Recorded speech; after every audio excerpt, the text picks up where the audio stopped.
মালদা সীমান্তে গ্রামবাসীদের তাড়া খেয়ে পালালো বাংলাদেশিরা।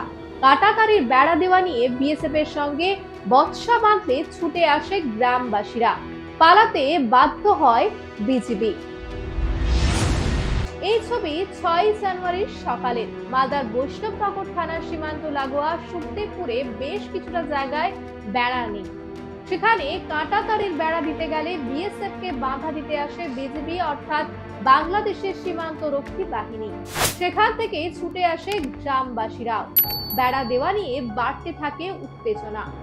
এই পরিস্থিতি দেখে ছুটে আসে সুখদেবপুর গ্রামের ছেলেরা। বিএসএফ কে সঙ্গে নিয়ে তেড়ে যায় তারা। তখন পালাতে বাধ্য হয় বিজেপি ও বাংলাদেশের মানুষরা।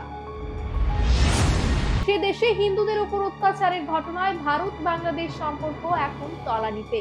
হিন্দু সন্ন্যাসীকে সেখানে জেল বন্দি করে রেখে দিয়েছে ইউনুস বাহিনী। তারা এখন চাইছে পায়ে পা দিয়ে ঝগড়া করতে। তাই সীমান্ত লাগোয়া এলাকায় উত্তেজনা ছড়াতে আসরে নেমে পড়েছে বর্ডার গার্ড বাংলাদেশ বা বিজেপি।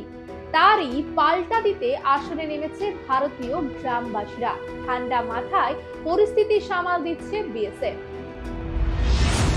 বাংলাদেশ বাহিনীর ভূমিকা নিয়ে আপনাদের কি মতামত লিখে জানান আমাদের। এই ধরনের প্রতিবেদন দেখতে লাইক দিন, সাবস্ক্রাইব করুন বেঙ্গল ফ্যাক্ট।